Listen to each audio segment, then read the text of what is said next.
ओम शांति।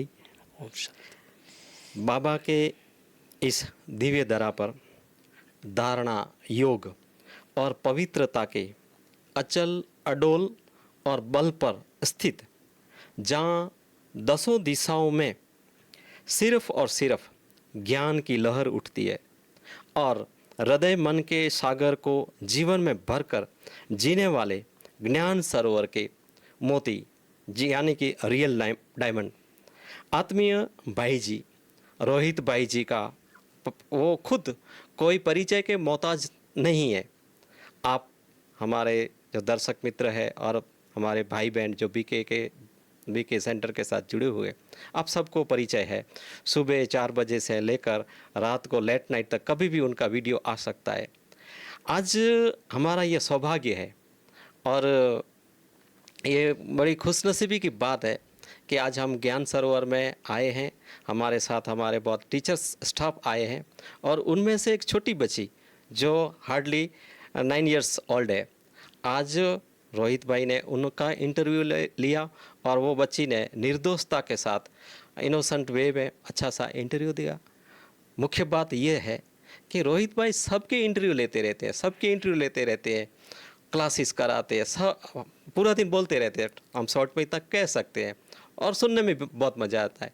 तो आज हमने ऐसा सोचा कि आज हम उनको बोलने से कम दे, उनके जो मन में विचार चलते हैं वो नहीं, लेकिन हम उनको विचारों को थोड़ा डाइवर्ट करके हम कुछ ऐसे सवालात करें, कुछ प्रश्न करें जिसका उत्तर वो दे। और आज पहली बार रोहित भाई ने बहुत सारे लोगों का इंटरव्यू लिया है और नेशनल इंटरनेशनल चैनल पे भी उनका बहुत बड़ा योगदान भी रहा है। तो आज हम उनका इंटरव्यू लेने जा रहे हैं।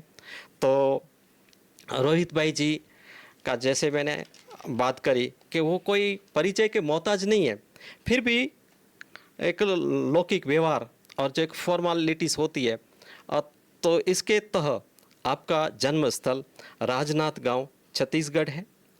आपका जो एजुकेशन के बारे में बात करें तो आपने एमए जिसमें समाज शास्त्र और राजशास्त्र, राजनीति शास्त्र में आपने एमए किया हुआ है, आपके पास मास्टर डिग्री है। और सबसे अच्छी और बड़ी बात ये है कि आजकल बहुत रेयर केस में बहुत कम लोग और कम परिवार ऐसे हैं जो ज्ञान में चलते हैं, और आपका ये सद्भाग्य है और हमारा भी आज सद्भाग्य है। ये बात सुन के बहुत अच्छा लग रहा है कि आपके फैमिली मेम्बर सब ज्ञान में चलते हैं। तो आपका जो बैकग्राउंड है तो आपका नेचुरली उसमें तो आशीर्वाद मिला ही है लौकिक में, और आपको ईश्वरीय ज्ञान में भी इतनी शक्ति मिल रही, उसका कारण ये भी हो सकता है। आपने 1987 में ज्ञान की शुरुआत हुई, आप ज्ञान में प्रवेश कर चुके थे, वो आपका एक नया बर्थ था। तो आपके ये रीबर्थ के बाद आगे हम देखें तो आपने 1989 में इंदौर में समर्पित हुए और वहाँ से आपकी जो जर्नी है, आध्यात्मिक जर्नी है, आध्यात्मिक आपकी यात्रा है, वो आगे बढ़ती जाती है और 1995 ज्ञान सरोवर में आप रोटी विभाग में आपकी जो सेवा है वो कई सालों से, यानी कि 1995 से अब तक वो बखूबी निभा रहे हैं।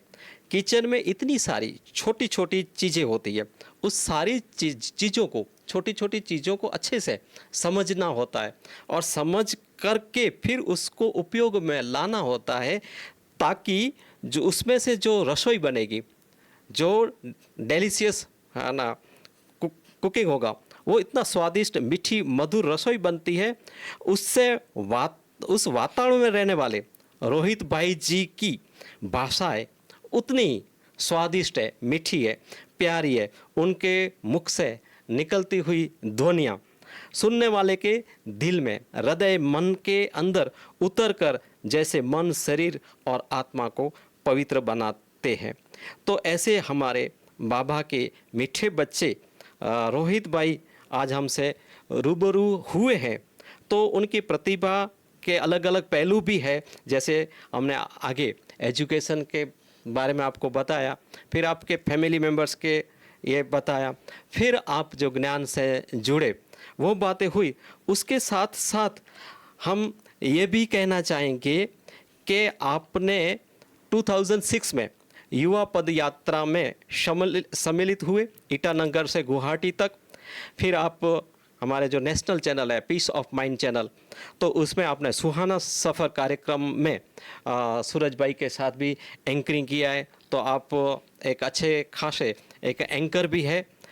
आपने अनेक लोगों के इंटरव्यू लिए हैं, जैसे कि डॉक्टर निर्मला दीदी जी, सूरज भाई जी, राजू भाई जी, रामनाथ भाई जी, डॉक्टर सचिन भाई जी। इसके साथ साथ आपने भारत के अनेक स्थानों पर तपस्या भट्टी कराने का आपके पास एक विशाल अनुभव है। आप थाईलैंड, नेपाल, मलेशिया और भूटान रिसेंटली आप वहाँ पे भी सेवा करके आए हैं, और आपका जो रिस्पांस मिल रहा है लोगों के प्रति, आपका प्रेम, और रिटर्न में जो लोग आपको प्रेम दे रहे हैं वो भी काबिले तारीफ़ है। आप स्कूल्स कॉलेज में भी अलग अलग सब्जेक्ट के बारे में है ना वक्तव्य देते हैं, अलग अलग क्लासेस भी कराते हैं, तो वो भी एक आपके पास एक गुण है, आपके पास एक क्वालिटी है जो बाबा की आपके ऊपर ब्लेसिंग्स है। साथ में आप खुद का अपना यूट्यूब चैनल भी चलाते हैं, जैसे कि बीके रोहित भाई जीएस चैनल द्वारा आप बेहद की सेवा कर रहे हैं। अन्य चैनल में भी आपका सहयोग बहुत अच्छा रहा है अब तक, तो बीके वाशु भाई जीआईडीसी अंकलेश्वर की सेवा है। तो ऐसे आगे बढ़े तो आपका जो कार्य क्षेत्र है दिन ब दिन बढ़ता जा रहा है। आप तो रोटी विभाग में है, वो अच्छे से संभालते हैं, उसके आप जो भी सेवा कर रहे हैं इतनी दिल से कर रहे हैं, फिर भी थोड़ा सा आपके पास स्पेयर टाइम मिलता है ना, तो उसमें भी आप बहुत सारे लोगों के साथ जुड़ते हैं, यूट्यूब के माध्यम से जोड़ते हैं, और आजकल तो ये सोशल मीडिया का ज़माना है, तो अलग अलग प्लेटफॉर्म भी है। तो आप रोज़ की डेली की सुबह कभी 4 बजे 5 बजे बाबा की मुरली के प्रमुख 5 पॉइंट्स हैं, तो उनके बारे में बताते हैं, यूट्यूब पे रखते हैं।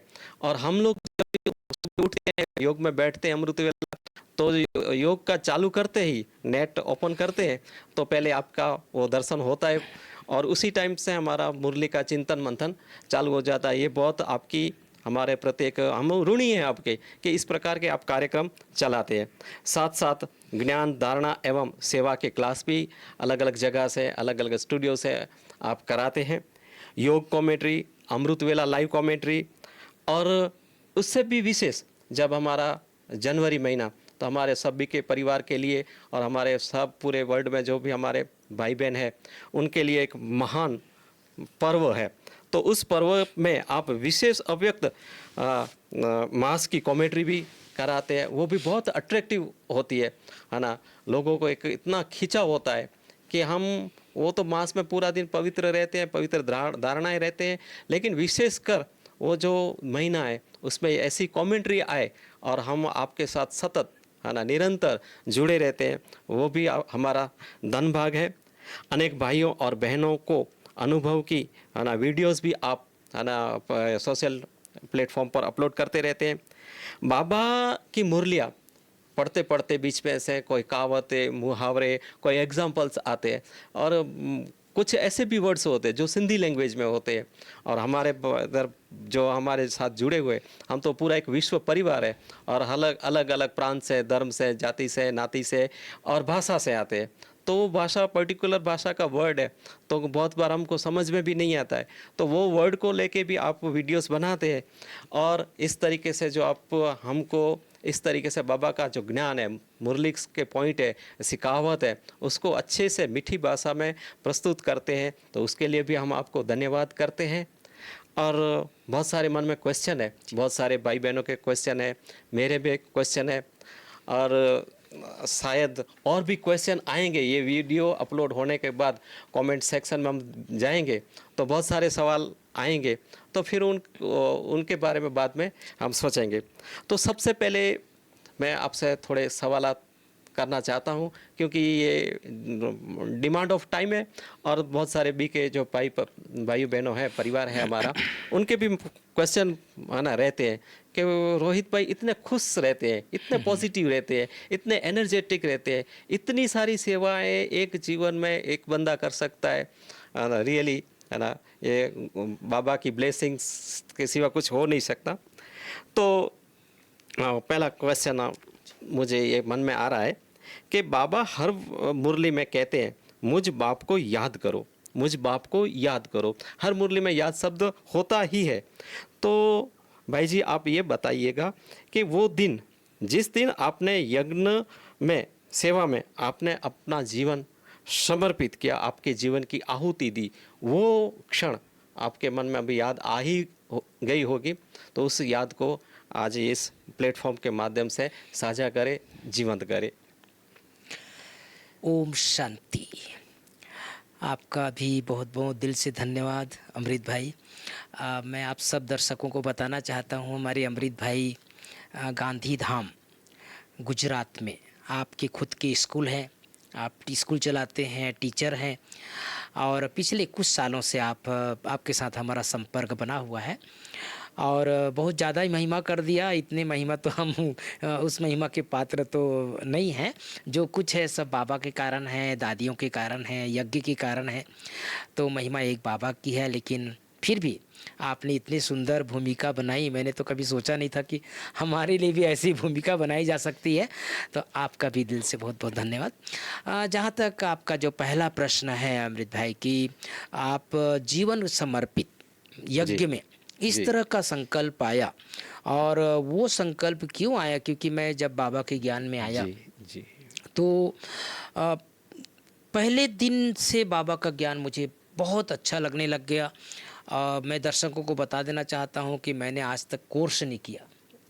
मेरा जो अलौकिक जन्म है बाबा की मुरली से हुआ है जी। और मुरली सुनते सुनते ही धारणा हो गई, मुरली सुनते सुनते ही संकल्प अच्छे लगने लग गए। बाद में पता चला कि ये भगवान की मुरली है, ये भी नहीं पता था। अच्छे। और 6 महीने तक मैं ज्ञान में आने के बाद मैंने वहाँ की जो दीदी हमारी आदरणीय पुष्पा दीदी जी है, सेंटर इंचार्ज, उनके सामने मैंने अपनी बात रख दिया था कि दीदी अब मेरा आगे का जीवन जो है भगवान को अर्पित करना चाहता हूँ, ईश्वर को अर्पित करना चाहता हूँ। और ये संकल्प आया कि ऐसा क्यों आया, क्योंकि जब मुझे पता चला कि सृष्टि जगत पर भगवान अवतरित हो चुके हैं और उसको हम जैसे आत्माओं की ज़रूरत है, तो ये मन में आया कि संसार के लोगों के लिए तो सभी जीते हैं, घर परिवार के लिए सब जीते हैं, लेकिन भगवान के लिए जीना, भगवान को अपने आप को सर्वस्व अर्पित कर देना, ये भी मेरा संगम युग में परम सौभाग्य है। और इस संकल्प के माध्यम से मैंने अपनी बात अपने घर वालों के सामने रखी, परिवार के सामने रखी, और उन लोगों ने भी सहज छुट्टी दिया। 1 साल ही मुझे ज्ञान में हुआ था और 1 साल के बाद ही वो जीवन समर्पित कर दिया बाबा को, और इंदौर आ गया और इंदौर से फिर यात्रा मेरी प्रारंभ हुई। तो कहने का मतलब यही संकल्प आया कि मुझे अब आगे का जीवन जो है किसी मनुष्य के लिए नहीं, भगवान को जीवन देना है। ये संकल्प आते ही मैंने समर्पित होने का संकल्प कर लिया। बहुत अच्छे। तो इतने सालों से जी, करीबन 30 साल से ऊपर जी, आप ये बहुत सारे लोग आपसे मिलते हैं, हाँ। आप इतने सारे क्लासेस कराते हैं, और बहुत बार ऐसी घटनाएं घटती है जो हमारे कल्पना से बाहर होती है। तो कभी ऐसा भी हुआ होगा कि आप बहुत सारे लोगों से मिलते हैं, हम हमारे बीके सिस्टम है कि हम दृष्टि से हमारे जो कॉरेस्पॉन्डेंस है वो हम व्यवहार करते हैं, हमारी दृष्टि से एक दूसरे को स्वागत करते हैं, उसको प्रेरणा देते हैं, उसको हम आगे बढ़ाते हैं। तो इस तरीके से आपकी दृष्टि किसी व्यक्ति पर पड़ी हो और उसके अंदर कोई ऐसा ट्रांसफॉर्मेशन हो गया हो और उनके जीवन में ऐसा कोई महान परिवर्तन हो गया हो और उनके मन में ऐसा भाव भी उठा हो कि मैं भी रोहित भाई की तरह इस यज्ञ में मेरा जीवन समर्पित कर दूं, ऐसी कोई घटना आपके जीवन में घटी है? अगर घटी है तो उसके बारे में आप विस्तार से बताइएगा। कई बार बाबा कहते हैं अमृत भाई कि जो अंतिम सेवा है, लास्ट की सेवा, वो दृष्टि की सेवा होगी। ओके। वाचा की सेवा कम हो जाएगी, प्रदर्शनी की सेवा कम हो जाएगी, लेकिन जब आत्माओं के सामने हम जाएंगे तो हमारी दृष्टि से लोगों को लगेगा कि ये विशेष आत्मा है, ये साधारण आत्मा नहीं है। क्योंकि दृष्टि एक ऐसी चीज़ है जो आपकी पूरे एनर्जी को ट्रांसफ़र करती जी। है ना। जो बाबा के पावर है, जैसे हम सब दादियों से मिलते हैं तो सबसे पहले दृष्टि लेते हैं, जी। या बाप दादा से मिले हैं हम तो पांडव वन में, ओम शांति वन में स्टेज पर बाबा से मिले हैं, जी। शांति वन में भी बाबा से स्टेज पर मिले हैं। तो जाते ही सबसे पहले हम बाबा से दृष्टि लेते हैं। जी। तो सचमुच दृष्टि का बहुत महत्व है। और जैसे आप पूछ रहे हैं कि आपकी दृष्टि से, तो वैसे तो जब भी हम यहाँ चाहे ज्ञान सरोवर में रोटी डिपार्टमेंट में माताएं हमसे आती है, सेवाधारी माताएं आती है, तो वो लोग भी यही कहते हैं कि भाई साहब आधा मिनट दृष्टि दे दो। अच्छा। या कहीं भट्टी कराने जाते हैं तो भले हम सभा में सबको दृष्टि देते हैं, लेकिन उसके बावजूद भी जब कमरे में आएंगे या फिर अलग से मिलेंगे, भाई जी थोड़ा सा दृष्टि दे दो, तो तब पता चलता है कि सचमुच हम लोग की दृष्टि का भी इतना महत्व है। तो वैसे तो अनेक लोगों को बाबा का अनुभव सभी आत्माओं से होता है, लेकिन मेरी जो बुआ जी के परिवार से हमारी 2 भतीजी हैं, उसमें से बड़ी वाली भतीजी, इनका नाम केसर है, वो जब 99 में मैं घर गया था यहाँ से मधुबन से, और वो बड़ी थी, तो ऐसे मैंने अचानक बोला कि मधुबन चलना है जी। तो कहा चाचा ज़रूर जाएंगे। तो उस समय इतना कोई ज्ञानियों की पराकाष्ठा नहीं थी उनको, भले ऐसे जुड़े हुए थे, कभी मुरली सुने नहीं सुने, लेकिन ऐसा संकल्प नहीं आया था कि मुझे समर्पित हो जाना है। लेकिन जब मैंने बोला कि चलो मधुबन चलना है कुछ दिन के लिए, तो वो तैयार हो गई। फिर तो टिकट भी नहीं बना था, तो उसी समय इमरजेंसी टिकट बनवाया, ये 99 की बात है। और मैंने वो बड़ी वाली जो भतीजी उनको लेकर के आया, और यहाँ बाबा के घर में करीब 20-25 दिन रहे ज्ञान सरोवर में। तो यहाँ ही उनको रोज 2 मिनट दृष्टि देता था और बाबा का ज्ञान सुनाता था, दृष्टि देता था, और ये संकल्प मेरे मन में रहता था ये भी समर्पित हो जाए जी। और यहाँ से वो गई और दीदी के संपर्क में रही, सेंटर के संपर्क में रही, आती जाती रही, और 6 महीने बाद वो समर्पित हो गई। तो ये चमत्कार था मेरे लिए कि भाई मतलब किसी के दृष्टि से इतनी सेवा हो सकती है। फिर उसकी छोटी बहन जिनका नाम चंद्रकली है, वो उसके परिवर्तन देख करके वो भी समर्पित हो गई। फिर हमारी जो लौकिक छोटी वाली भतीजी है प्रभा नाम की, तो वो भी बहुत छोटे छोटेपन से ज्ञान में चलते रहे हैं। लेकिन ये सब जो आप पूछ रहे हैं दृष्टि का कमाल, ये हमारे लौकिक में से 3 हमारी जो भतीजी लोग हैं, तीनों बाबा के घर में समर्पित हैं। 20 साल 25 साल भी हो गए कईयों को। तो ये सचमुच जो है बाबा का कमाल है। कई माताओं की कुछ प्रॉब्लम होते हैं और वो कहते हैं कि हमारे घर में ये प्रॉब्लम है, तो उनको जब दृष्टि देते हैं तो वो कहते हैं कि भैया हमको बहुत सुंदर अनुभव हुआ। तो हम तो सब निमित्त हैं, बाबा करण करवनहार है, और किसी को भी दृष्टि देते हैं तो हम ये संकल्प करते हैं ये भी आत्मा है, मैं भी आत्मा हूँ, बाबा के बच्चे हैं और बाबा मददगार है।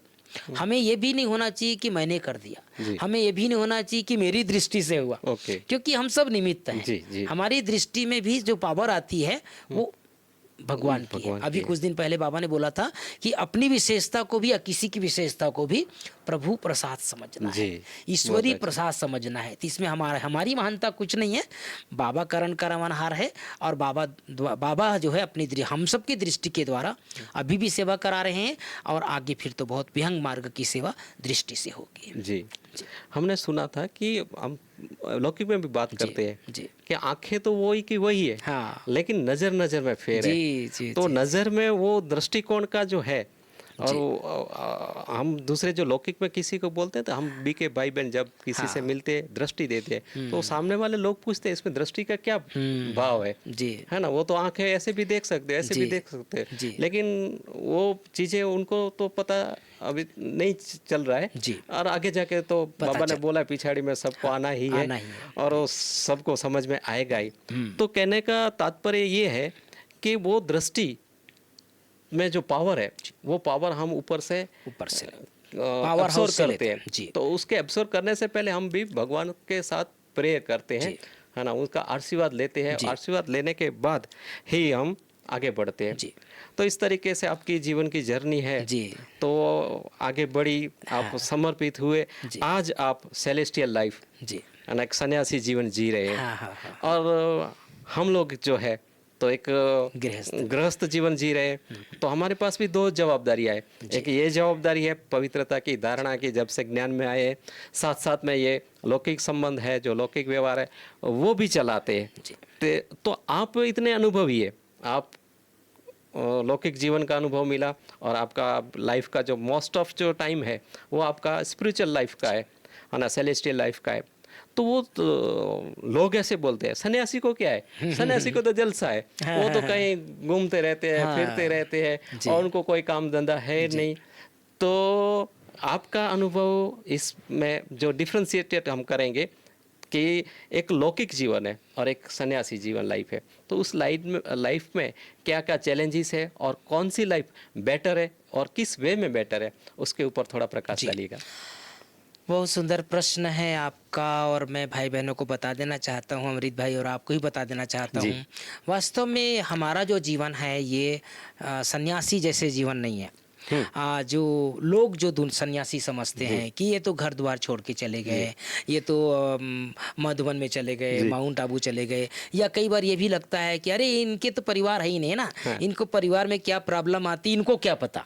लेकिन मैं आज भाई बहनों को, बाबा के बच्चों को भी कई चीज़ पता नहीं होगा, एक रहस्य बता देना चाहता हूँ। हम सब का जो अधिकांश जन्म है, अधिकांश इस जन्म से पहले तक का बाबा के बच्चों का, ये गृहस्थ में बीता है जी, गृहस्थ में बीता है जी। मना अधिकांश जो बाबा के बच्चे हैं वो घर द्वार छोड़ के जंगल में जाने वाले लोगों में से नहीं है। मना हमारा जो लाइफ है सतयुग से लेकर के कलयुग अंत तक हम लोग गृहस्थ वाले हैं। इसलिए बाबा कहते हैं ना, मैं गृहस्थ धर्म स्थापन करने आई हूँ, गृहस्थ में कमल फूल के मन जीवन जीने की कला सिखाता हूँ। तो जहाँ तक अंतिम जन्म की बात है, चाहे हमारी दीदियाँ हैं, चाहे मधुबन में अभी लगभग 2000 भाई समर्पित हैं, सेंटर में बहनें समर्पित हैं, ये लोग केवल एक जगह से दूसरी जगह गए हैं। बाकी हमारा कोई गृहस्थ कम नहीं है। आप देखो मधुबन में, यहाँ ज्ञानसर में एवरेज कम से कम 400 भाई बहनें रोज का, पांडव भवन में कम से कम 1000-1200 का भोजन, शांतिवन में लगभग 5000 का भोजन। तो एक घर गृहस्थ में कितने लोगों का भोजन बनता है भाई? अधिक से अधिक, आजकल तो वैसे भी छोटे छोटे परिवार हो गए, तो किसी के 10 होंगे, किसी के 15 होंगे, लेकिन ये सबसे बड़ा गृहस्थी है। चाहे हमारी दीदियां देखो, सब भाई बहनों का ध्यान रखेंगे, गृहस्थी जो आते हैं उनका ध्यान रखेंगे, उनके खान पान का ध्यान रखेंगे, उनकी प्रॉब्लम का ध्यान रखेंगे। तो केवल हम नाम मात्र ही, हम एक प्रकार से अपने लौकिक गृहस्थ से निकल करके बाबा घर में आए हैं, और इसीलिए हम बाबा घर में आए हैं ताकि जो गृहस्थी हैं उनका भी लाइफ स्टाइल को अच्छा बना सके, उनके भी परिवार को अच्छा बना सके, और उसको प्रेरणा मिलती है। तो सचमुच हम सब बहुत भाग्यवान हैं जो संगम युग पर जो है अपने लौकिक दुनिया को से निकल करके अलौकिक दुनिया में आए हैं, और अलौकिक में आकर के लौकिक वालों को अच्छा करने लगे हैं। अच्छा, उनको भी हम सबसे प्रेरणा मिलती है। लेकिन चुनौती सब जगह है जी, सब जगह जीवन है तो चुनौती सब जगह है। मधुबन में भी रहते हैं तो भी हमारे सामने चुनौती है, और जो घर गृहस्थ में रहते हैं उनके सामने भी चुनौती है। चुनौती को समझना है, स्वीकार करना है, और बाबा को साथी बना करके ज्ञान योग से अपनी जीवन की यात्रा को आगे बढ़ाते रहना है। तो आगे हम ये पूरा स्पिरिचुअलिटी पे बात कर रहे हैं, हमारा जीवन उसमें समर्पित है। आध्यात्मिकता वो जीवन का आधार है जी, उसके बिना कोई भी आदमी, कोई भी जीव सृष्टि है वो रह नहीं सकती। और हमारा पूरा देश तो आध्यात्मिकता से भरा हुआ है ना। फिर भी समझने के लिए इसे आध्यात्मिकता क्या है, उसको रियल है ना मीनिंग में समझने के लिए लोग जीवन का एक बड़ा हिस्सा जो है वो गंवा देते हैं। फिर भी उनको समझ में नहीं आता है, क्योंकि वो जो प्रॉपर वे, प्रॉपर चैनल और प्रॉपर ज्ञान जो मिलना चाहिए वो नहीं मिल रहा है। तो हम बातें सुनते हैं, बहुत सारे लोगों से बातें सुनते हैं, आध्यात्मिक का बात करते हैं, योग की बातें करते हैं, ध्यान की बात करते हैं, और हमारे बाबा, मीठे बाबा, प्यारे बाबा, वो हमेशा हर एक मुरली में बोलते हैं, मीठे बच्चे बाबा को याद करो, बाबा को याद करो।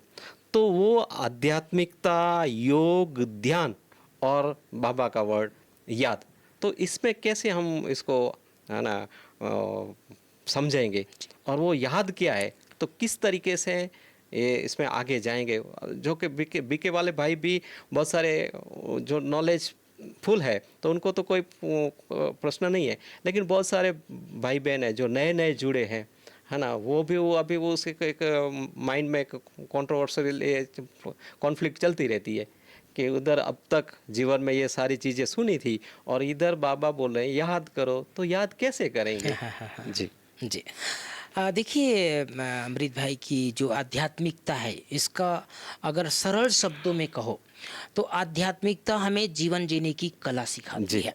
अब तक लोग दुनिया में भी हम आध्यात्मिक बनने का प्रयास करते हैं या आध्यात्मिक लोगों के संबंध संपर्क में आते हैं या पढ़ते हैं, कुछ आध्यात्मिक किताबें भी पढ़ते हैं, हमारे सामने कुछ संत महात्माएं महापुरुषों की जीवन कहानी भी हम पढ़ते हैं, लेकिन अंतर सिर्फ इतना है कि वो सब हम प्रैक्टिकल लाइफ में नहीं लाते थे, सिर्फ सुनते थे और उसको सुनने तक ही सीमित रख देते थे।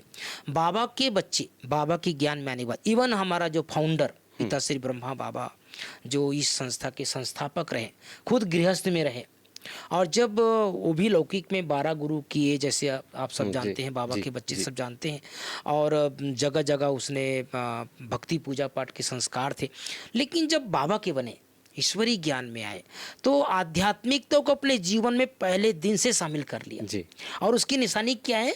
इस विश्वविद्यालय जो प्रजापिता ब्रह्मा कुमारी ईश्वरीय विद्यालय का फर्स्ट स्टूडेंट, पहला स्टूडेंट कौन है? ब्रह्मा बाबा है।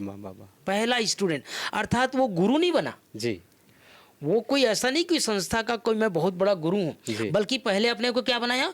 स्टूडेंट बनाया जी, पहला स्टूडेंट बनाया और वो अंतिम समय तक पढ़ाई पढ़े। तो आध्यात्मिकता ये सिखाती है हमें कि आप पहले स्टूडेंट बनो जी, आप एक जिज्ञासा हो आपके अंदर, पढ़ने की लालसा हो, भले आपकी उम्र कितनी हो जाए, लेकिन पढ़ाई का शौक, पढ़ाई का जीवन में धारण करने के, जैसे मैंने बताया हमारे विद्यालय का फर्स्ट स्टूडेंट पिताश्री ब्रह्मा बाबा, अंतिम दिन तक 69 तक 18 जनवरी तक बाबा ने अपनी पढ़ाई नहीं छोड़ी, स्टूडेंट बना करके रखी, भले पढ़ाए भी लेकिन पढ़े भी।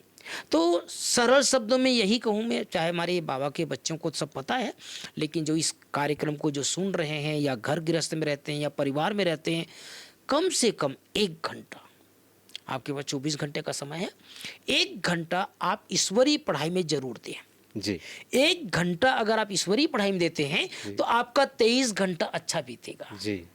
लेकिन अगर आपने 1 घंटा भी ईश्वरीय पढ़ाई नहीं पढ़ी, आपने स्पिरिचुअलिटी टाइम नहीं दिया, फिर आपका 23 घंटा खराब जाएगा, 24 घंटा ही खराब जाएगा जी। तो ये सुंदर तरीका है, हम सब जो है 1 घंटा ईश्वरीय पढ़ाई में देते हैं, थोड़ा मेडिटेशन करते हैं, और घर गृहस्थ में जो भी परिवार में हमारे बाबा के बच्चे रहते हैं, सब एक दूसरे को उमंगों से दिलाते हैं, उनके प्रति सकारात्मक चिंतन, पॉजिटिविटी ये धारण करते जाते हैं।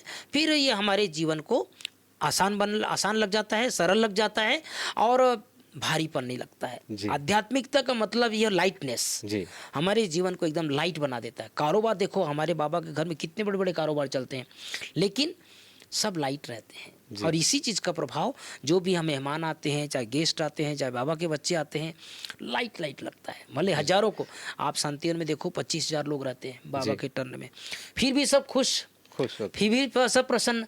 और वो लौकिक में किसी घर में अगर 200 आ गए, शादी होने लग गई या किसी कोई कारोबार में आ गए, अरे 200 आ गए, इतना भारी हो जाएंगे, कब जाएंगे लोग, कब हमारा कार्यक्रम निपटे। बाबा घर में वही लोग हैं, उतने लोगों का खाना बन रहा है, उतनों की व्यवस्था है, लेकिन हर एक के अंदर लाइटनेस है। कारण यही है, स्पिरिचुअलिटी को अपने जीवन में शामिल किया, धारण किया है जी। और मन में ये भी प्रश्न उठ रहा है जी कि बाबा भी बार बार मुरली में माया वर्ड आता है, और माया के साथ हमारी फाइट रेस ये चलती रहती है, और माया जब जब उसको मौका मिलता है हमको पछाड़ती रहती है। तो वो हम जब स्पिरिचुअलिटी में आए, आध्यात्मिक हमारी जो यात्रा शुरू होती है, तब हमको पता चलता है कि ये माया है। और जो लौकिक संबंध में जो जनरल बात करें, तो वो भी लोग बोलते हैं हम माया के बंधन से मुक्त नहीं है, ये मोह माया है। तो वो मोह माया जो वर्ड है, वो पर्टिकुलरली वो कोई संपत्ति के बारे में या संबंध के बारे में बात करते हैं। लेकिन हम जब ज्ञान में आते हैं तो हमको ये पता चलता है वो भौतिक चीज़ है, तो उससे हमारा मोह छूट भी सकता है। फिर भी वो माया है, तो वो माया सबको पछाड़ती रहती है, चाहे ज्ञान में चलते हो या अज्ञान काल में चलते हो, अज्ञान का जीवन जी रहे। तो बाबा ने हमको युक्तियाँ भी बताई है, रास्ते भी बताए हैं, फिर भी हम भूल जाते हैं। तो हमारा भी वो एक जो फाइटिंग है वो तो चलती रहती है।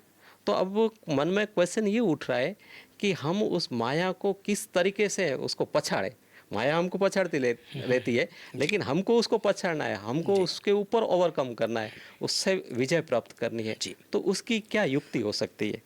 बहुत सुंदर प्रश्न है, और बाबा के अनेक बच्चों का ये प्रश्न रहता है जी। जो आपने पूछा, आखिर हम माया से कब तक युद्ध लड़ेंगे या माया हमारे पीछे क्यों पड़ी रहती है। देखिए, इसके पीछे एक ही रहस्य है अमृत भाई, जी। कि द्वापर युग के बाद से हमारे अंदर कुछ न कुछ माया का प्रभाव रहा है। हम्म। तो कई बार बाबा की मुरली में आता है कि बच्चे तुम माया की पार्टी में थे, अच्छा। बाबा ने अपनी पार्टी में ले आया। जी। तो जब माया देखती है कि ये मेरी पार्टी से निकल करके भगवान के पार्टी में चला गया तो जी। उसको अच्छा नहीं लगता। अच्छा। वो किसी न किसी कारण से आपको खींचने का प्रयास करती जी। है, मन से, वचन से, कर्म से। तो माया के बारे में तो आपको पता, माया हमारा था 5 विकार। 5 विकार। बॉडी कॉन्शियस, देह भान, जी। काम, क्रोध, लोभ, मोह, जी। अहंकार, जी। जो हमारा साथी बना। और जैसे आपने बहुत सुंदर बात कही कि दुनिया के लोग तो माया को, मतलब भगवान को भी माया है। हाँ। परिवार में जो लोग हैं वो भी वो हमारे माया लिए है। माया है, मतलब माया को कोई बुरा नहीं मानते, ठीक है ना। लेकिन हमें बाबा के ज्ञान में आने बाद समझ में आया कि हमें माया जीत बनना है। और जी। माया जीत के लिए दुनिया में एक सुंदर शब्द है, बाबा कई बार यूज करते हैं, मन जीते जगत जीत। तो माया पर विजय प्राप्त करने के लिए अपने मन के ऊपर कंट्रोल और जी। दृष्टिकोण बदलना है। जी। दृष्टिकोण बदलना है। जैसे आप घर में बच्चे हैं तो ये आत्मा है, जी। घर में माँ बाप है तो ये आत्मा है। आप किसी से भी मिलो, किसी से भी बात करो, पहला हमारा संकल्प आना चाहिए ये आत्मा है, आत्मा है ना। जब आत्मिक दृष्टि का, जैसे ब्रह्मा बाबा ने प्रैक्टिस किया पहले दिन से, कई बार आपने हिस्ट्री में सुना होगा, ब्रह्मा बाबा दीवालों पर लिखते थे, यशोदा तुम आत्मा आत्मा हो, है। नारायण तुम आत्मा हो। जी। तो फर्स्ट नंबर की आत्मा, फर्स्ट नंबर इस सृष्टि जगत का फर्स्ट नंबर की आत्मा श्री कृष्ण की आत्मा। और दूसरी शिव बाबा ने डिक्लेयर कर दिया था हाँ। कि यही श्री कृष्ण बनेगा। उसके बावजूद भी ब्रह्मा बाबा ने अपने लिए पुरुषार्थ किया, विजय प्राप्त करने के लिए पुरुषार्थ किया। तो माया जीत बनने के लिए कोई शॉर्टकट फार्मूला नहीं है, ओके। कोई शॉर्टकट फार्मूला नहीं जी। है। माया जीत बनने के लिए निरंतर अभ्यास, सतत अभ्यास और अटेंशन। जी। क्योंकि माया आने में टाइम नहीं लगता है। जी। आपको माया पर विजय प्राप्त करने के लिए निरंतर अभ्यास की जरूरत है, जी। निरंतर साधना की जरूरत जी। है ना। जब तक हम साधना नहीं करेंगे, जब तक अपने को अटेंशन नहीं देंगे, जी। तब तक हम माया जीत नहीं बन सकते। जी। माया जीत बनने के लिए सुंदर तरीका यही, अपने मन के ऊपर कंट्रोल, जी। मन के ऊपर पूरी साधना, और मन से कुछ भी किसी के लिए कोई व्यर्थ संकल्प ना हो, तो हम सहज रूप से माया जीत बन सकते हैं। बहुत अच्छा, बहुत जी। अच्छा। जी। हम लोग, खास करके आप लोग, जी। जब ये पूरा जीवन इसमें अलौकिक दुनिया में बेहद की सेवा में लगे हैं, तो जीवन में, लौकिक जीवन में भी कुछ समय हमने दिया है। और मन का एक स्वभाव होता है, मन बहुत चंचल रहता है। और कभी कभी हम इतने शांत मन से बैठे रहते हैं, तो शांत मन में एक विचारों की एक ऐसी फ्रिक्वेंसी आती है, ऐसा एक विचार आता है जिसकी फ्रिक्वेंसी बहुत हाई होती है।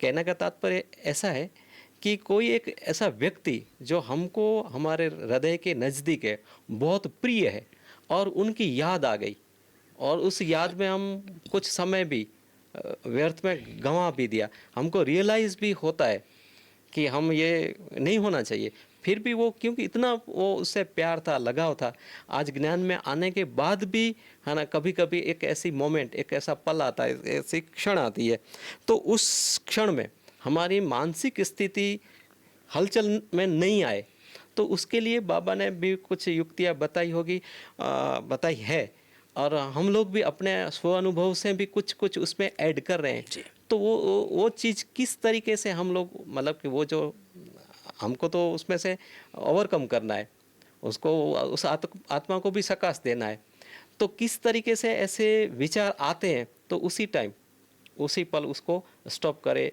बिंदी लगा दे, तो उसके बारे में थोड़ा सा जी। उत्सुकता है जानने की। मैं अभी पिछले दिनों ही उड़ीसा गया था, जी। कटक और भुवनेश्वर की यात्रा पर। जी। तो एक जगह मैं प्रोग्राम करने के लिए गया, शाम का समय था, क्लास करा रहा था। जी। तो मुझे पता नहीं था कि वहाँ पर क्लास के साथ किसी की श्रद्धांजलि भी रखा है। ओके। तो बगल में एक माता जी का, बुजुर्ग माता, जिनकी उम्र 93 की थी। जी। जी। और मई के फर्स्ट वीक में ही शायद उसने अपना देह त्याग किया था। तो क्लास कराने के बाद जब दीदी ने अनाउंसमेंट किया कि अभी ये एक माता जी ने शरीर छोड़ा है और उसकी श्रद्धांजलि भी है, माना उसके फ़ोटो रखे थे और वहाँ पर श्रद्धा सुमन अर्पित कर रहे थे, तो माता जी की पोती वो पोती यंग अभी है वो, उसने मेरा नंबर लिया और मेरे से 2-3 बार मैसेज भी किया, बात भी किया, और उसने एक शब्द बोला जो आपके प्रश्न है जी। कि मैं भूल नहीं पा रही हूँ।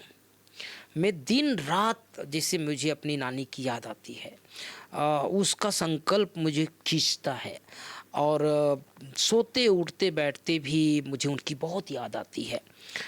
मैं कैसे मुझे छोड़ के चली गई, मैं उसके बिना कैसे रहूँगी, जबकि बाबा की बच्ची है, ज्ञान है।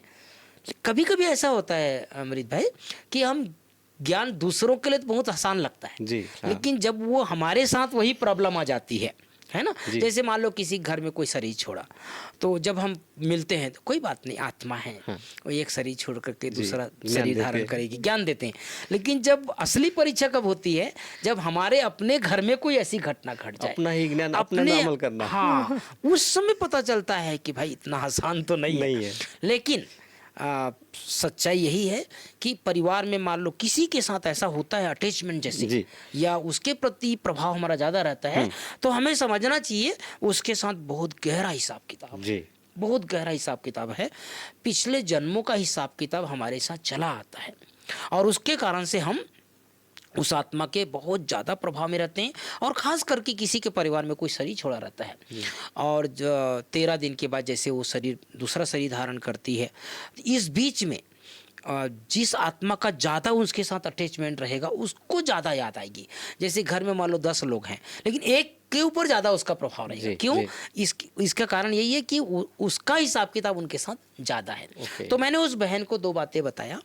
पहली बात तो उस आत्मा की आगे की अच्छी यात्रा हो, उसके लिए बाबा को भोग लगवा दो, है ना। जैसे जी। कल गुरुवार है तो बाबा को भोग लगवा दो, जी, ताकि जी। बाबा उस आत्मा को स्वीकार कर ले। बाबा के निमित्त भोग लगाएंगे तो कई बार बाबा इमर्ज करते हैं, जी। और बाबा वहाँ वतन में भी उस आत्मा को भोग स्वीकार कराते हैं। तो हमें भी अच्छा लगता है कि चलो बाबा ने स्वीकार कराया, और ये विधि है कि हम बाबा तक उस आत्मा के निमित्त भोग पहुँचाते हैं। और दूसरा, अगर मान लो उस आत्मा का ज़्यादा ही कुछ ऐसा हिसाब किताब है मेरे साथ, तो मैं एक तरीका बताता हूँ भाई बहनों को। रात को सोने से पहले 1 मिनट आधा मिनट के लिए उस आत्मा से हाथ जोड़ करके, कुछ भी हिसाब किताब है हमारा, कुछ हमसे कुछ गलती होगी किसी जन्म में, या कुछ विशेष एक्स्ट्रा प्यार हो गया है, तो हाथ जोड़ करके माफ़ी मांग ले और माफ़ कर दे। कुछ ये बोल करके भी कि किसी जन्म में मेरे से कोई दुख मिला हो, कष्ट मिला हो आपको, या आपने मुझे दिया हो, एक्स्ट्रा कुछ ऐसा हिसाब किताब रह गया हो मान लो किसी भी कारण से, तो मैं हाथ जोड़ के आपसे क्षमा प्रार्थी हूँ और क्षमा करती हूँ या क्षमा करता हूँ। जी। तो कम से कम 21 दिन इस तरह का अभ्यास करेंगे तो धीरे धीरे करके उसका प्रभाव कम होता जाएगा। अच्छा। और दादी हमारी जानकी दादी हमेशा एक शब्द बोलती थी, 5 केला रोज खाना चाहिए। जी। अकेले आए थे, अकेले जाना है, अकेले में अकेला बनकर अकेले बाबा को याद करना है। क्या बात। इस संसार में ना कोई हमारा साथ कोई आया है ऊपर से, जी। ना हमारे साथ कोई जाएगा, ये पक्का रखना चाहिए, तो उसका प्रभाव हमारे ऊपर कम पड़ता जाएगा। जी। जी। और ये जो हमारा जीवन है, जी हमारा खुद का जीवन है, हाँ। लेकिन हमारे जीवन पे भी बहुत सारे लोगों का अधिकार भी रहता है, और ख़ास करके मम्मी पापा है जो जो हमारे जन्मदाता है, तो वो भी अपेक्षा रखते हैं। और लौकिक में भी हम देखते हैं तो बहुत सारे लोग हैं, अलग अलग प्रतिभा है उनके पास, और आगे जाके उनको सम्मान मिलता है ना, लोकल लेवल पे, फिर आगे जाके नेशनल इंटरनेशनल लेवल पे भारत रत्न, पद्मश्री। तो वो जो मोमेंट होती है वो उनके मम्मी पापा के लिए, पेरेंट्स के लिए एक प्राउड मोमेंट होती है। इस तरीके से रोहित भाई जी जब ज्ञान में समर्पित होते हैं, और उनके पेरेंट्स को कब ऐसा लगता है कि ये जो फीलिंग्स है, ये प्राउड फीलिंग है, अभी जो मेरे बेटे अभी लौकिक बच्चे ने तो ऐसा काम कर रहे हैं जिसके है ना, जिसकी वजह से उनको अब ऐसा फील हो रहा है, प्राउड फील हो रहा है कि ये जो रास्ता उन्होंने चुना है बहुत अच्छा है, और सब दुनिया का, और बाबा खुद, भगवान खुद आपको इस अवार्ड से सम्मानित कर रहा है। तो वो कौन सी घटना है जो आपके लौकिक पेरेंट्स याद करते हैं, और वो जो प्राउड मोमेंट है, तो उसको थोड़ा। जी जी। मैं जब 87 में ज्ञान में आया, जी। 1987 में, तो ज्ञान में आने के बाद जैसे आपने मुझे पहला प्रश्न पूछा था समर्पित होने का, तो जब समर्पित होने के लिए इंदौर आया, जी। इंदौर के लिए जाने के लिए तैयारी कर रहा था, तो थोड़े थोड़े सब ज्ञान में आ गए थे, लेकिन सबकी इच्छा नहीं थी कि इंदौर चले जाए, जी। क्योंकि छत्तीसगढ़ से इंदौर काफ़ी दूर है और हमारा जो जोन है ब्रह्मा कुमारी के हिसाब से वो जोन इंदौर पड़ता है। ओके। तो ज़्यादा विरोध हमारे माता जी की तरफ से था। जी। माता जी चाहती थी कि मेरा बेटा यहीं रहे, ठीक है, ज्ञान में चलो, शादी मत करो, जी। लेकिन यहीं इर्द गिर्द रहो, सामने नजर के सामने नज़र रहे। के सामने रहो। तो अब बाबा कहते हैं युक्ति। तो हाँ। मुझे तो पता था इंदौर जाने के बाद मुझे आना नहीं है अभी, जी। लेकिन मैंने घर वालों को ये बोल के निकला था कि मैं 7 दिन के लिए जा रहा हूँ, जी। 7 दिन के जी। लिए, और 7 दिन के लिए आया और 7 महीने बाद गया। जी। तो उन समय इतना फ़ोन वोन भी नहीं था, नहीं तो था। पत्राचार के माध्यम से ही हम पत्र व्यवहार करते थे। और मैं भाई बहनों को बता देना चाहता हूँ, आज की जनरेशन जो समर्पित हुए, जी। उन दिनों तो फ़ोन किसी के पास नहीं, होता नहीं था, वो पोस्ट लेकिन कार्ड अगर लिखते घर, थे। हाँ, पत्र, कार्ड अंतर्देशीय लिखते थे, पत्र हाँ। या पोस्ट कार्ड, तो लेकिन वो उसमें भी भी 15 दिन के बाद मिलता लेकिन था। उसमें एक सीक्रेट नियम था जी। अमृत भाई, जी। जो भी लेटर हमारे नाम से आएगा, हाँ। पहले हमारे बड़े पढ़ते थे, ओके। पहले हमारे बड़े बड़े पढ़ेंगे, पढ़ते थे, अच्छा। बड़े पढ़ेंगे, उसके बाद वो देखेंगे हाँ। कि ये पत्र इनको देने लायक है कि नहीं है, अच्छा। इनके योग्य है नहीं, इनका काम का चीज़ है कि नहीं है, अच्छा। तब हमारे पास वो पत्र आता था। नहीं तो बड़े देख लेते थे, भाई हाँ ठीक है, अच्छा। मना इतना हमको डिटैच करवाना चाहते थे, मना जी। उनकी भावना ये थी जी बाबा के घर में आ गए हैं, इनका मन बुद्धि परिवार में नहीं लगना जाएगा, चाहिए। हाँ। रेयर कोई केस हो गया, हाँ। रेयर कोई बात हो गई, तो बड़े छुपाते नहीं थे, जी। वो बता देते थे, भाई जी। आपके घर से ऐसा ऐसा हाँ जी, पत्र हाँ आया जी, है, जी। आपको 2 दिन के लिए जाना है, या ऐसा आपके घर में कुछ प्रॉब्लम है, तो पत्र एक माध्यम होता था। लेकिन शुरू में थोड़ा विरोध हुआ। अब मैं 7 महीना 8 महीने बाद जब पहली बार गया लौकिक घर इंदौर से, जी। तो वो सबके अंदर एक अलग ही सुखद अनुभूति थी। अच्छा। वो चेंज हो चुके थे। ओके। अब उनके मन में आ गया था कि ये अब हमारे नहीं है, ओके। और उनको लगा कि अब हमारा बेटा जो है, जैसे कोई सेना में भर्ती होता है ना, जी, जी, जी। रूहानी जिस्मानी सेना में, जिस्मानी भाई सेना। फौज में गए हैं, हाँ जी। तो ये उनको लगा कि ये कोई रूहानी फौज में चले गए, जी, जी। बाबा के घर में चले गए। जी। और मैं वैसे बताता नहीं हूँ, लेकिन हमारी लौकिक माता तो अभी शरीर छोड़ दी है, लेकिन बाबा से कई बार मिली है वो। जी, जी। और यहाँ ओम शांति होने बाबा से मिली हुई है। और जब मैं ज्ञान स्वयं में समर्पित हो गया था, तब भी माता जी आती थी, और आते ही उसके आंखों में प्रेम के आंसू आते थे, क्या बात। प्रेम के आंसू। जी, जी, माना जी। अपने आप को इतना कंट्रोल नहीं कर पाती थी, और इतना दुखी की नहीं, नहीं। लेकिन खुशी के आंसू, हाँ। कि चलो एक मेरा बेटा भगवान को अर्पित है, हाँ। बाबा के घर में अर्पित है। वो हर एक आंसू मोती बन जाता मोती बन जाता जी। था। तब हमें लगता था कि चलो हमारे माँ बाप भी हमसे, हमारे जीवन से खुश है, खुश है, हाँ। खुश है, और उनकी दुआ मिलती थी जी। हमको। सबसे बड़ी बात यह है कि उनकी दुआ मिलती थी कि चलो हमारा जो बेटा है वो ईश्वरीय कार्य में है, और हमें भी गर्व होता है कि ऐसे माँ बाप हमको मिले जी। जो इस जन्म में हमको भगवान के घर के लिए छुट्टी दिए। जी। और उनको भी गर्व होता था कि अभी भी हमारे लौकिक में बड़े भाई भाभी, छोटे भाई, और भी परिवार के सभी सदस्य हैं, उन सबको बहुत गर्व होता है कि चलो हमारे परिवार से एक ऐसा भाई है जो हेडक्वार्टर में है, जी। माउंट आबू में है। तब तक हमारे मन में नहीं था कि माउंट आबू भी समर्पित हो जाएंगे, लेकिन कहते हैं ना, वो भगवान के पास हर आत्मा के लिए प्लान रहता है, तो बाबा ने ही लाया, और सब परिवार वाले जो है लौकिक वाले बहुत खुश हैं। खास पर्टिकुलर मेरी लौकिक माता जी से थोड़ा मुझे भी अटैचमेंट थोड़ा होता था, और माता जी को भी मेरे से था, और इसी कारण से बाद में फिर उनको भी बहुत खुशी होती थी, और मुझे भी बहुत खुशी होती थी। जी, जी, बहुत बढ़िया। जी। तो हम ये एक नया जीवन ही कहेंगे, क्योंकि पूरा एक अलग प्रकार के, और पूरी दुनिया को तो पता ही भी नहीं है जी। कि एक सतयुग की स्थापना हो रही है, और हम ये संगम युग में हम ये पुरुषार्थ कर रहे हैं, और ये पुरुषार्थ भी, इसमें भी बल चाहिए, इसमें शक्ति चाहिए। तो शक्ति भी तो कैसे, मुफ्त में तो कोई चीज़ मिलती नहीं है। उसके लिए तो बाबा ने 8 शक्तियाँ हमें दी है, और 8 शक्तियाँ के बारे में हम बहुत सारे क्लासेस ये सब ड्रिल कराते हैं, और अलग अलग प्रकार से भाई बहन अपनी भाषा में अपने अनुभव से वो सब करते हैं। तो रोहित भाई जी को अच्छे से पता है कि ये 8 शक्तियाँ कौन कौन सी है। उस 8 शक्तियाँ में अगर जो पहला नंबर दे, तो पहला नंबर आप कौन सी शक्ति को देंगे और क्यों देंगे? जी, बहुत प्यारा प्रश्न है आपका और हमारे सामने बहुत बड़ी चुनौती रहती है।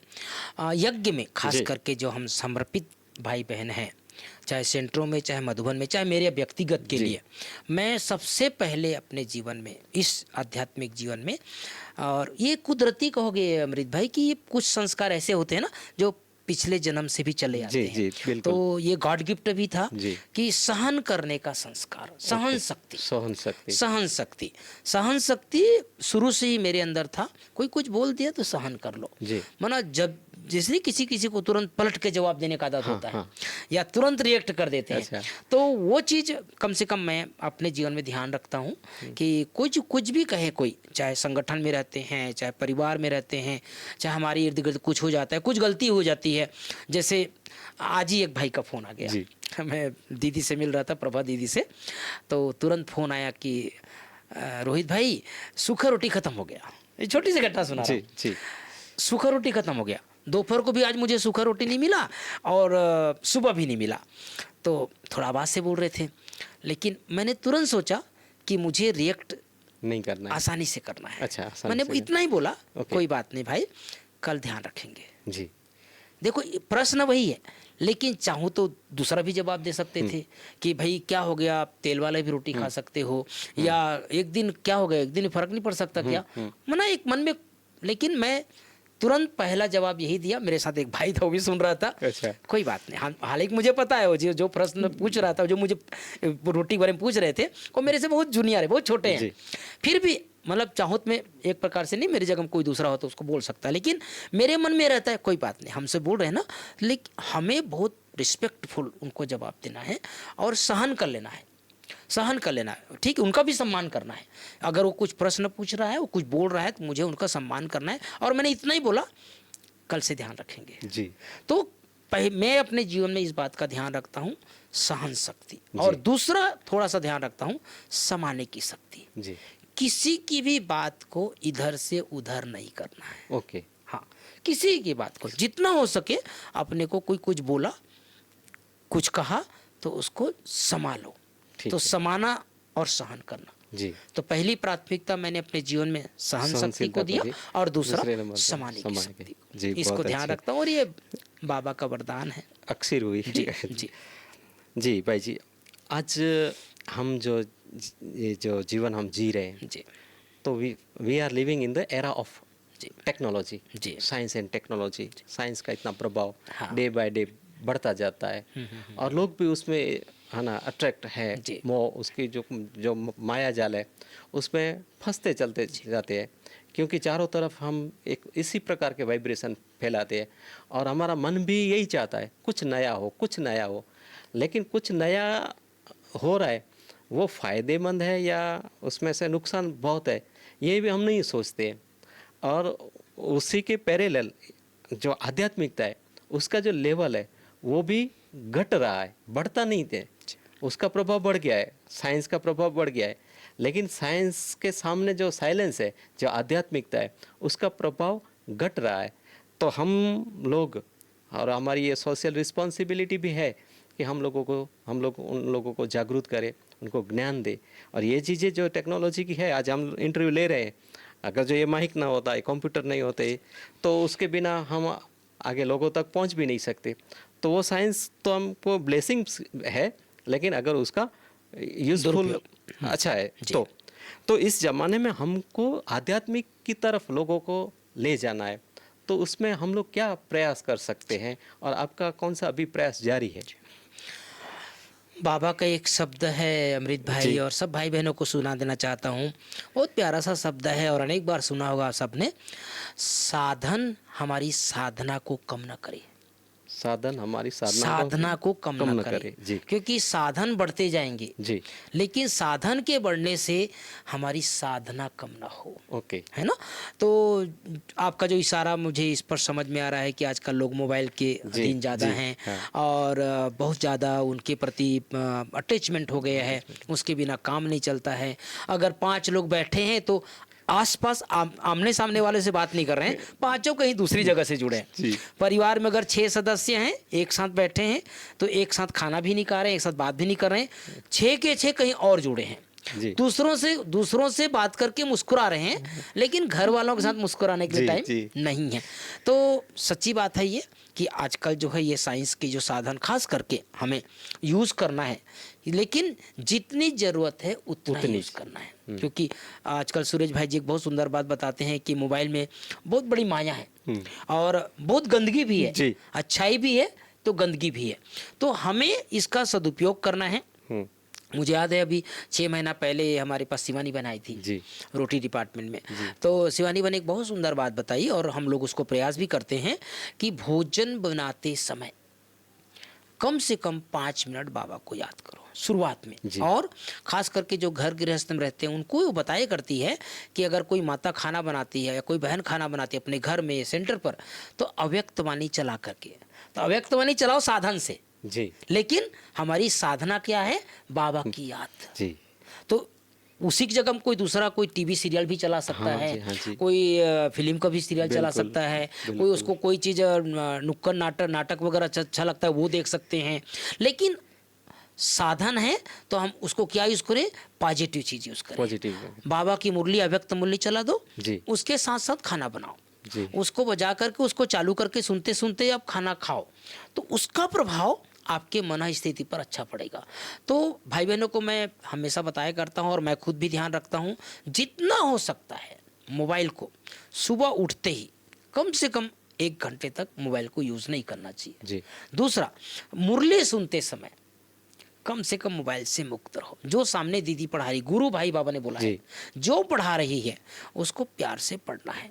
तीसरा, भोजन करते समय मोबाइल नहीं देखना चाहिए। भोजन करते समय कभी नहीं देखना चाहिए, उसका बहुत दुरुपयोग प्रभाव पड़ता है। और रात को सोने से पहले कम से कम 15 मिनट 20 मिनट, चलो ज़्यादा देर नहीं, लेकिन 20 मिनट पहले आपको मोबाइल से मुक्त हो जाना चाहिए और बाबा को याद करके गुड नाइट करके फिर सोएं। तो भले यूज़ करें, क्योंकि ये कोरोना काल में से ज़्यादा बढ़ा है मोबाइल का प्रभाव। जी। उसके पहले तो चलो हर एक सेंटर भी जाते थे, लेकिन आजकल यूट्यूब के माध्यम से व्हाट्सएप में इतनी मुरलियाँ, इतनी क्लासेस, तो लोग अधीन हो गए हैं। तो इसकी अधीनता को कम करते जाएं, वरना लास्ट में फिर इसका बहुत बहुत बहुत ज़्यादा दुष्प्रभाव पड़ेगा। जी। तो अभी से ही कुछ टाइम फिक्स कर दे। जैसे अभी मैं उड़ीसा गया था अमृत भाई, तो बच्चों का क्लास ले रहा था। ओके। मैंने हर बच्चे से पूछा कौन कितना टाइम मुरली यूज़ करता है, देखता है। उनके पेरेंट्स भी थे। अगर मान लो बच्चा झूठ बोलता था तो उनकी माताजी या पिताजी बोल देते थे नहीं ये बच्चा 2 घंटा देखता है लेकिन 1 घंटा बोल रहे हैं।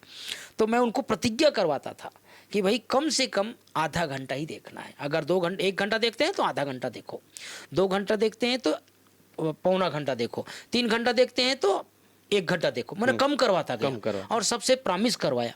तो माँ बाप भी अपने बच्चों का ध्यान रखें और ख़ास करके जो अगर हो सकता है तो, क्योंकि कई पेरेंट्स को मैं देखा हूँ अपने बच्चों से रात को मोबाइल ले लेते हैं जी। अपने पास रखते हैं। कम से कम रात को बच्चों को मोबाइल देख करके सोना नहीं, क्योंकि वो रात को अकेले अपने को एकांत में पाता है और वो कुछ भी देखना शुरू कर देता है। तो दोनों बातें हैं, बच्चे क्या देखते हैं वो भी देखना है और कितना टाइम देखता है वो भी देखना है, और खुद भी, क्योंकि अगर आपने बच्चों को मना कर दिया और आप खुद देख रहे हैं तो वो भी नहीं मानेगा आपका कहना। तो आप भी कम से कम मोबाइल से जितना हो सके कम अपने आप को कम रखें और बच्चों को भी रखें, तो इसका दुष्प्रभाव भी बढ़ेगा। तो सदुपयोग करें लेकिन इसका दुष्प्रभाव हमारे ऊपर ना पड़े। जी, जी जी। आजकल ये समय ही ऐसा चल रहा है। हाँ। और हम स्कूल में पढ़ाते हैं बच्चों को। हाँ। तो होमवर्क नहीं करके आते हैं बच्चे, फ़ोन करते हैं, पेरेंट्स बोलते हैं वो बच्चा मोबाइल देखता रहता है, तो बोले सर आप कुछ करो। हाँ। तो हम क्या करेंगे? बच्चे के पास मोबाइल आया कहाँ से? हाँ जी, आपकी वजह से आया ना। जी। तो आप उनको प्रोवाइड क्यों करते हो? और मोबाइल तो बहुत सारे है जी, जिसमें कुछ ऐसी मतलब चीज़ें हम नहीं दे सकते। जी। तो वो पेरेंट्स को भी ध्यान रखना चाहिए। और आजकल क्या है कि लोगों के पास टाइम नहीं है, मोबाइल देखते हैं, लेकिन यूट्यूब में रोहित भाई का जो वीडियो है वो देखेंगे कितना सेकंड का है। जी, पहले टाइम देखते हैं, पहले वो टाइम देखते हैं। हाँ। पहले जैसे हम शिवानी बहन का वीडियो देखते हैं तो हमको लगता है ये 1 घंटे का 2 घंटे का है, हमारे पास 2 घंटे का टाइम है, उसमें खो जाएंगे। हाँ, जी, अच्छा जी, लगेगा जी। तो वो टाइम चला गया। और आज का जो टाइम है ना वो शॉर्ट का है, रील्स का है, जी। Short reels. और उसमें भी वो बच्चे लोग क्या करते हैं, स्क्रॉलिंग करते रहते हाँ, हैं, जी, है जी, ना। जी, जी, अभी जी। वो हार्डली है 10-15 सेकंड का, हाँ, तो उसमें भी वो स्क्रॉलिंग करके आगे देखते हैं और वो जी, समझ भी लेते हैं, जी, और वो सामने वाले को समझाते हैं। जी, लेकिन ये सब अंतिम घड़ियां की है, समय। और ये समय की रफ्तार इस तरीके जी, से बढ़ रही है। जी, जी, जी। और अंतिम समय सबका आने वाला है। हाँ, जो ज्ञान में जुड़े हुए जी, जी, जी, उनका जी। भी आने वाला है, जी। और जो अज्ञानतावश जो जी रहे हैं हाँ, उनके उसका लिए। भी आने वाला है। जी। लेकिन दोनों परिस्थिति में दोनों को, है ना, शरीर छोड़ना है। तो बाबा ने बताया है कि अंतमति सो गति। तो उस समय हमारे भाई बहन है जो बहुत सारे, हमने उनके दर्शन भी किए, और उन्होंने जैसे चाहा, जैसे जानकी दादी जिन्होंने जैसे चाहा हाँ, उस हाँ। तरीके से उन्होंने शरीर शरीर छोड़ा। छोड़ा, उनकी गति उस प्रकार से हुई। तो ये राज जो है ना, जो हम समझते, तो हम जो हमारे बीके भाइयों को तो समझाने वाले हैं, साथ साथ ये भी चैनल बहुत सारे लोग, जैसे हमारे मित्र, आपने बोला है कि सुबह उठ के 5 जने को फॉरवर्ड करिए, तो मैं भी ऐसे करता हूँ, जो पहचान वाले हैं, और उनको फॉरवर्ड किया। पहली बार किया तो उन्होंने पूछा ये कौन भाई है, ये क्या समझाती है। फिर उनको थोड़ा थोड़ा समझ में आया। जी। फिर बोले अरे ये तो अच्छा है, अच्छी बात बताते हैं। बोले ये भाई कब मिलेंगे। मैंने बोला 5 सितंबर को टीचर्स डे होता है, अच्छा। और उधर बहुत सारे लोग आते हैं, उधर ये भाई मिलेंगे आपको। तो इस तरीके से हम लोग कन्विंस कराने जी। की कोशिश करते हैं, लेकिन आखिर तो सबको जाना है। जी, तो वो गति जो है, तो उस गति को कैसे सुधारें, जी। और उस अवस्था, है ना, उस बढ़िया अवस्था को किस तरीके से प्राप्त करें। तो ये एक मन में प्रश्न था। बाबा कई बार कहते हैं, या लौकिक में भी सुनते आए हैं, हर मनुष्य को इस संसार से जाना है। जो आया है वो एक दिन जाना है, और अंत समय हमारी स्थिति बहुत अच्छी हो, उसके लिए साधना है। जी हमने कई दादियों को देखा है अमृत भाई, आपने दादी चंद्रमणि का नाम जी सुना जी होगा। सुना है। दादी चंद्रमणि ज्ञान स्वर्ग की शुरू की डायरेक्टर, जी 95 से 97 तक, और आदि रत्नों में से एक थी। बाबा ने उसको शेरे पंजाब का संज्ञा दिया जी। था। पंजाब में जब घटनाएं घट रही थी उस समय दादी ने बहुत सेवा किया। और दादी यहाँ से मार्च मास में छुट्टी लेकर के बेंगलोर गई थी, और अचानक से उनको हार्ट फेल हुआ। बाबा के पास गई वतन में, और तब तक उसको पता ही नहीं था कि मैं शरीर छोड़ के ऊपर आई हूँ। ओके, मना कितनी सुंदर मौत है, वाह कितनी सुंदर शरीर का त्याग है। जी जब गुलजार दादी जी वतन में गई भोग लेकर के, तो बाबा के साथ बहुत मस्ती कर रही थी। अच्छा। और गुलजार दादी को कहती है, अच्छा गुलजार, अब मुझे पता चला तुम दौड़ दौड़ के क्यों आती हो। अच्छा, उनको लगा मैं जैसे गुलजार दादी ट्रांस में आती है ऐसे मैं भी ट्रांस में आई हूँ। अच्छा। जब गुलजार दादी जी ने बताई कि भाई दादी आपने तो, इतना बोलते ही बाबा ने दादी चंद्रमणि को वतन से गायब कर दिया। अच्छा, तो बाबा ने पूछा, बाबा से पूछा दादी ने, गुलजार दादी ने, जी कि बाबा आपने दादी चंद्रमणि को गायब क्यों कर दिया। हाँ।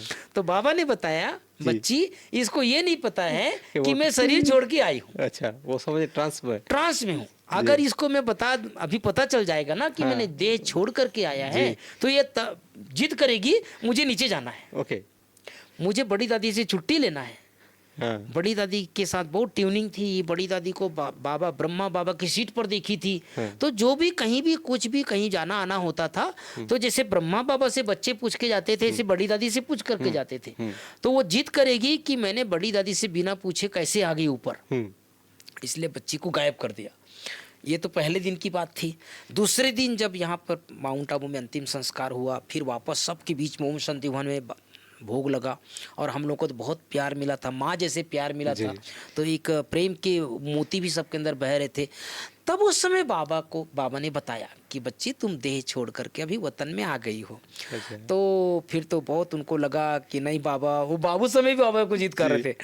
मतलब लंबी कहानी है, लेकिन मैं इसलिए सार में बता रहा हूँ कि बहुत समय की साधना, जी बहुत समय से अशरीरीपन का अभ्यास मैं भाई बहनों को बताया करता हूँ। मैं कई बार मैं भी करता हूँ जातर की, हर घंटा 1 मिनट। ऐसा कोई नहीं है संसार में बीजी कि 1 घंटे में 1 मिनट टाइम ना हो। जैसे हमारे यहाँ आपने देखा हो, हर महीने हर घंटा 1 मिनट ट्रैफिक कंट्रोल बसता है, या 5 बार ट्रैफिक कंट्रोल बसता है 3 मिनट का।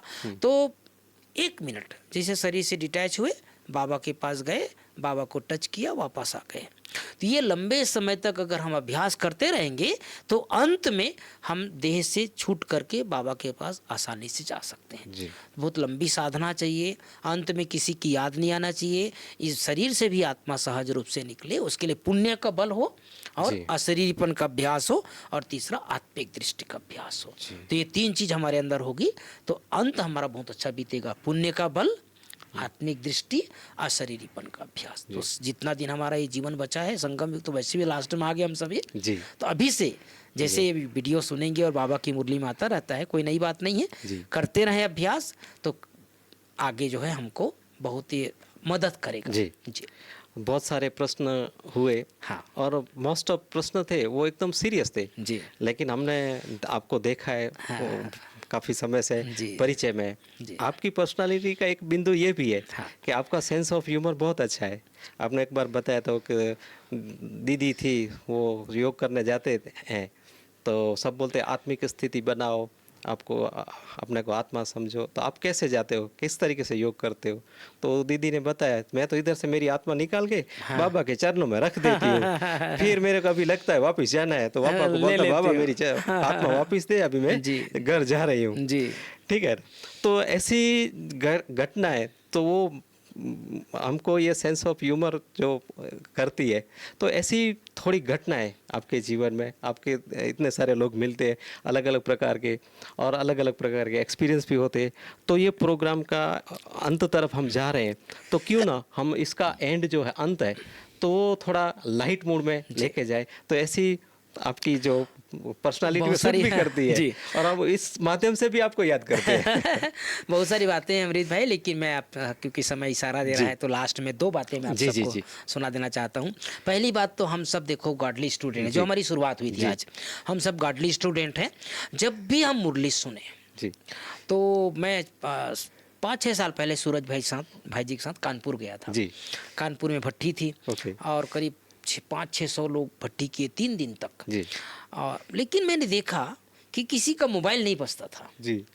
तो मुझे आश्चर्य लगा कि भाई यहाँ तो मधुबन में भी बजता है, सेंटर में भी बजता है। तो मैंने वहाँ की दीदी से पूछा, मैंने कहा दीदी आपके सेंटर में बहुत डिसिप्लिन अच्छा है। तो बोले क्यों? मैंने कहा दीदी मैं 3 दिन से यहाँ देख रहा हूँ, इतनी क्लास भरी रहती है, मुरली क्लास चाहे भट्टी, लेकिन किसी का मोबाइल बजता नहीं है। तो बहुत सुंदर बात बताई दीदी ने। अच्छा। दीदी ने कहा रोहित भैया हम लोगों ने एक नियम बना रखा है। जी। तो जो टीचर बहनें सुन रही है, नियम अपने सेंटर में भी बना सकते हैं। तो मैंने कहा दीदी क्या नियम बनाए हैं? बोले अगर मुरली के बीच में किसी का मोबाइल बजा तो 500 रुपये भंडारी में डालना पड़ता है। तो इसलिए जो है बहुत सावचेत रहते हैं लोग, या अगर किसी का बज गया तो दूसरा बोलता है तुम्हारा बज गया डालो। तो ये सुंदर तरीका है। चलो 500 रुपये अगर किसी को ज़्यादा लगता है, भारीपन लगता है तो 100 रुपये भी कर सकते हैं, लेकिन कहीं ना कहीं अपने को कुछ नियमों में अपने को स्वयं को बांधना है। इससे हम हमारी भी अच्छी साधना होगी और आसपास वालों को देखो डिस्टर्बेंस होता है। दूसरी एक घटना मैं आजकल जो होता है, जैसे इसके पहले आपने प्रश्न था कि अंत में कुछ भी याद नहीं आना चाहिए। तो कई बार ऐसा होता है ना कि कोई आत्मा अगर शरीर छोड़ने वाली है लौकिक में भी, तो उसकी आत्मा किसी चीज़ के लिए अटकी रहती है। माना वो लोगों को लगता है कि भाई ये आत्मा किसी चीज़ के लिए अटकी है, इसकी आस पूरी की जाए तब ये आत्मा शरीर से निकलेगी। तो एक गाँव में एक बुजुर्ग माता थी, करीब 95 ईयर की।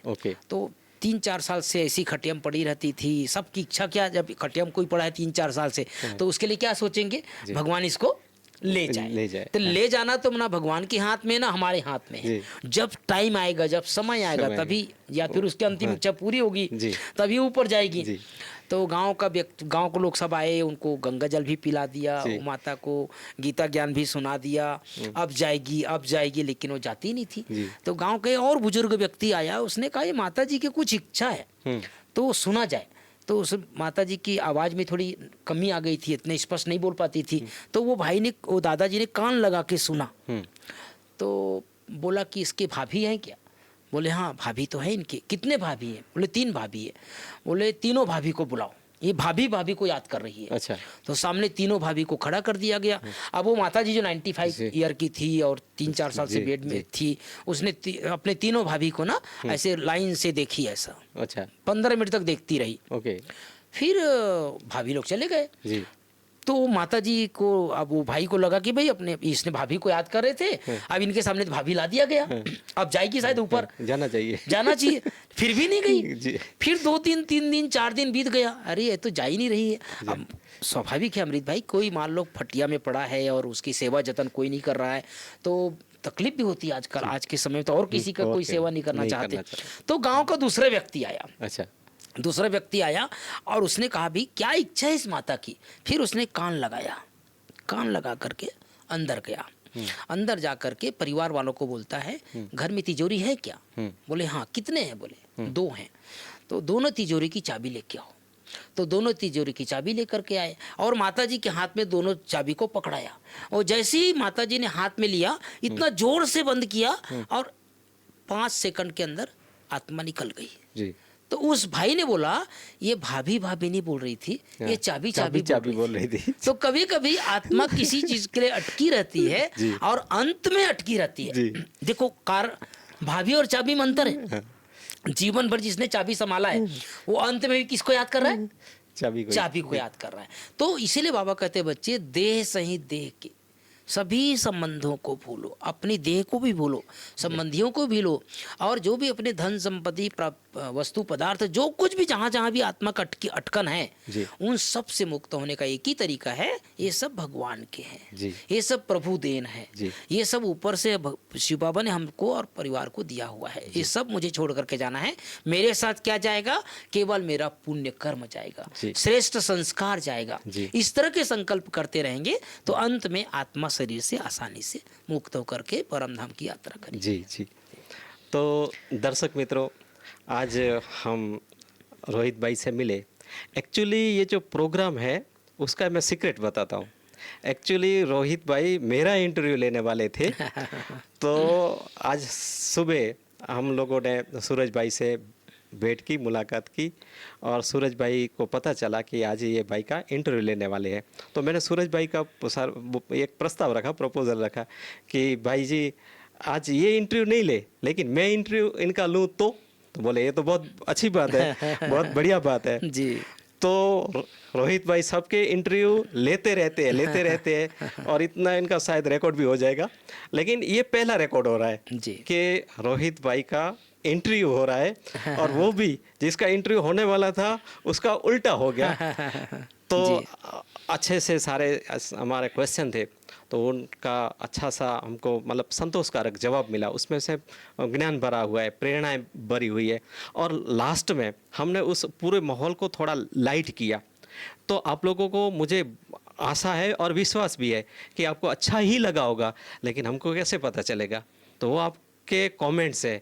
आप जब हम चैनल के द्वारा आपसे रूबरू होंगे और आप इस वीडियो को सुनेंगे तो उसके नीचे कमेंट बॉक्स आता है और उधर सब्सक्राइब का बटन भी होता है, बेल आइकन भी होता है, और आपके मित्र संबंधी है जो वो भी हमारे साथ जुड़ना चाहते हैं, रोहित भाई से कुछ सलाह सूचन या मार्गदर्शन या कुछ भी, तो वो आपका उसमें कमेंट में आपका फ़ोन नंबर भी भेज सकते हैं, व्हाट्सएप नंबर, ताकि आपको हर सुबह 5 बजे वो मुरली रिलेटेड वीडियो भी मिल जाएगा। तो इस तरीके से आज हमारा सौभाग्य है कि आज ऐसे बहुमुखी प्रतिमा के धनी रोहित भाई से मिले और बहुत अच्छा लगा, और इनकी बातें सबको मीठी लगती है क्योंकि वो पूरा दिन किचन में रहते हैं और जब जब कहीं बाहर निकलना होता शायद वो चीनी खा के बाहर निकलते होंगे, इसलिए मीठे मीठे ना शब्द आते हैं उनके मुख से। ये बाबा की उनके ऊपर ब्लेसिंग है और हम लोगों का भी एक सौभाग्य है कि आज हम इनके साथ जुड़े और इनके अंदर की जो भावनाएं थी वो भावनाएं इन्होंने आपके सामने प्रस्तुत की।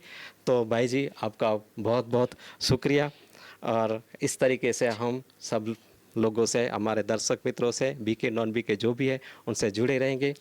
और इस कार्यक्रम को यहाँ हम समाप्त करते हैं और रात के 10:30 बज भी गए हैं तो बाबा को याद करते हुए और सबको बाबा की दुआएं मिले ऐसी प्रार्थना करते हुए सबको Om Shanti, Om Shanti, Om Shanti. Thank you very much.